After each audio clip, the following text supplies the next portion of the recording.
Back with Coach Jason Simpson here. We're at Snappy Tomato Pizza. Coach, I was asked a question while I was having a discussion, and I said, well, I asked Coach on Skyhawk Talk, so maybe the folks I was talking to was listening.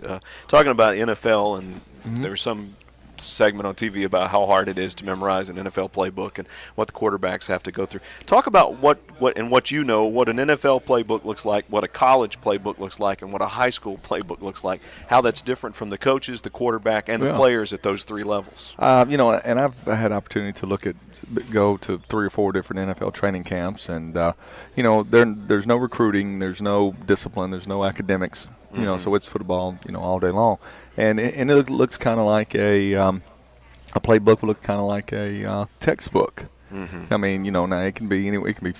I've seen them anywhere from, you know, several hundred pages, probably to 100 or less. But it depends on how descriptive the coordinator wants it to be. I mean, he may say it's going to be long and wordy because most of those, you know, now you got Chip Kelly who kind of dumbs it down a little bit, bringing that from the college ranks. But it'll be very descriptive. It'll tell the quarterback exactly versus one high safety. You know, you read this, and this. 2 high safeties, you do this, and this. So it is you know, if the next coach comes in there, you can actually hand a guy a playbook, say memorize this language, memorize this terminology, and then you should be able to use your ability to go out and function. Right. All right. So it's very self-descriptive. The college playbook, in my opinion, for the most part, is going to be a lot more simplistic, all right? Because you don't have as much time with the player. Right. I mean, think about an NFL guy goes to work. I mean, he's there. I mean, it's 8 a.m. I mean, they're 8 to 5 every day, and that college kid is not. So we've really gotten away from – we do a master playbook every year, and the coaches have a copy of it, and the quarterbacks get a copy of it, but everybody else just gets their segment out of it. You know, wide receiver, these are your routes and the terminology you need to know, you know, tight ends. And so offensive line, you know, so we kind of be very position specific to that. And then my philosophy is we kind of name everything, whether it be numbers or names, just so it's a little bit better, you know, memorization. You know, like some of our screens are given, you know, SEC names. You know, some of our drop back used to be, you know, 15 years ago, routes were giving numbers. Right. You had a 9 route, a 1 route, a 2 route, 3 route, and so then they would number them, you know, 919, and so you had to memorize what everybody had. You know, now we may just call that route climb.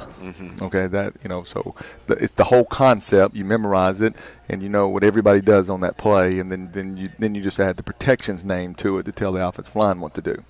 All right, like ours may be 61 Y climb, where sometimes an NFL guys may be, you know, they'll name the protection and then they'll name what everybody does. Wow. You know, and so that's why they get so wordy.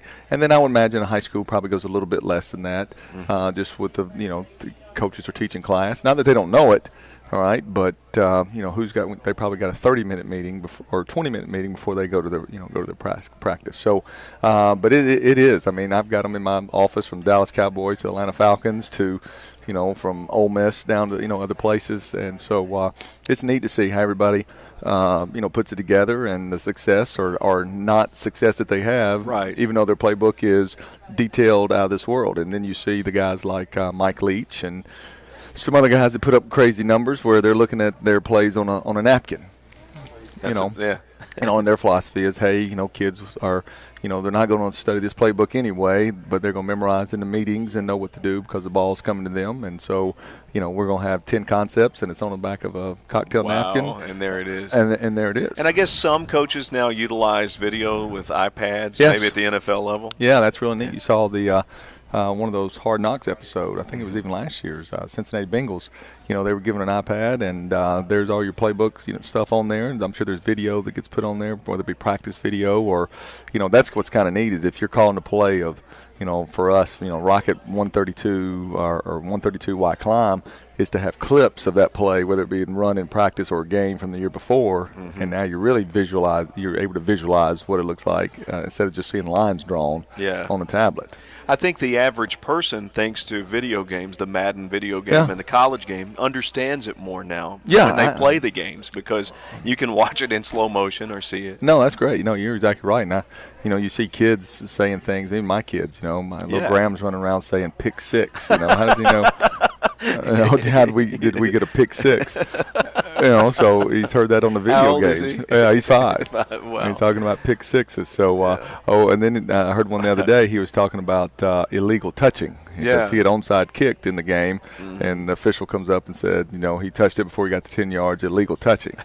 So obviously it's definitely speeding up their IQs. Have you played any of the games? I think I went in there one time a year or two ago, and then I think Ty, one of them, beat me pretty good, so I threw it down. It's gotten to the point, so in sophistication standpoint, I've walked by the television and thought Grayson was watching the game. That's the graphics are so good, he's playing a video game. Well, my kids, they build the Skyhawks, on the game and play with the Skyhawks, and so they get a real kick out of that, of seeing our players' numbers and things like that. It is amazing, though, when you look back and you talk about that, how far the game has come just in your lifetime since you were playing. Just like you and I are similar days. Remember Tecmo Bowl? Or whatever, Have you seen? I still can play Tecmo Bowl. Really? The graphics are terrible. But I thought that was the neatest thing I had ever seen.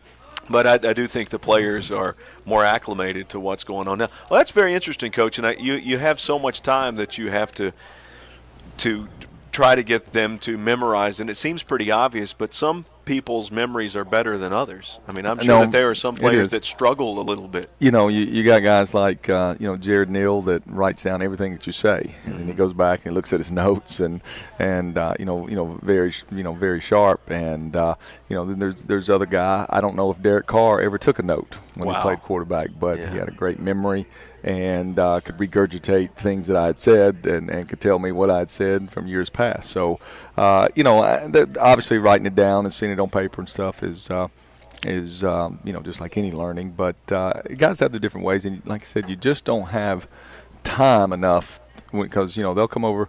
The kids, we had 45 minutes with them today. Mm-hmm. All right, then they had to get to weights, and then they got to go to dinner, and then they'll come back for practice tonight. So, you're rolling fast. You got to. It's coaches have to have their lesson plan ready. Hey, here's what we got to get done today.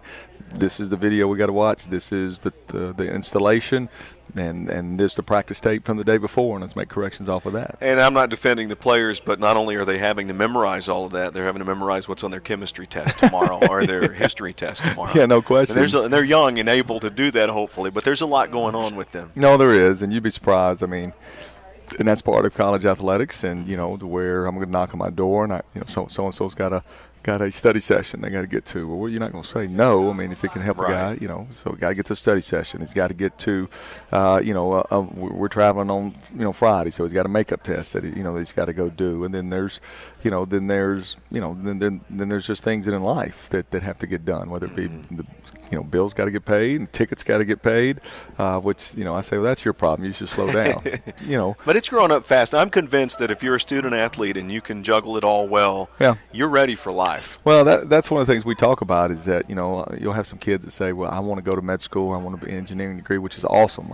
I support you 100%. But maybe your resume, there's no doubt the time, the time that's got to be given, to any individual sport. But, if you can still maintain that 3.4 GPA and on your resume, right, it says you played, varsity athletics, whether you were an all-star player or not, right, then maybe that med school, maybe that CEO at that engineering firm, he says, what, that guy can manage his time.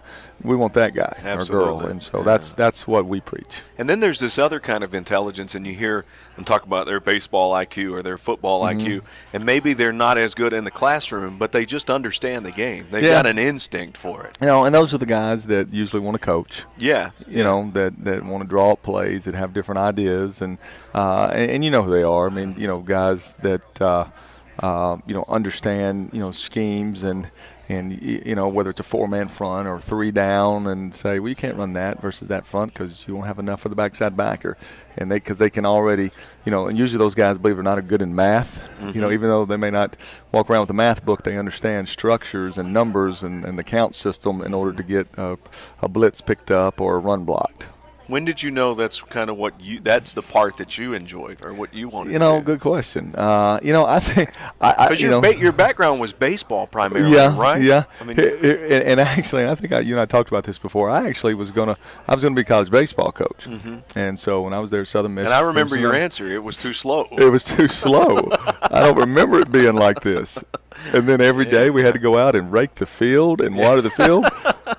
and which that's part of being a college baseball coach. I get all that, and then it was the same practice schedule every day, and then it's okay to go over 4 because there's a game the next day, within reason. So, and that's when I said, you know what, let's go coach some football, and then it was easy from there. Fascinating. I mean, your coaches has to have a whole different mentality. I love talking that with you and talking basketball. Coach McMillan, whose mind has always been, he's like a mad scientist. And he is. Coach Troyer, and to see coaches sitting at a table, even when Paul is doing Coach's Corner at the Hearth, and all those coaches have napkins and pencils. I mean, that's just the funniest thing to me. No, it is. I tell you what, we all like to scratch on paper and think we're gurus and stuff. The problem is when that defense doesn't line up the same way the next play, or that guy across from you is better than that little circle you just drew on your on your napkin. It puts a whole wrinkle. And then today, or last night, our server, we have a server that we get all of our video and stuff off of, and it goes down. Oh. All right, so we were scrambling today because that's like trying to teach class without without a textbook. Yeah, and it's Monday. You need it today. You need it. So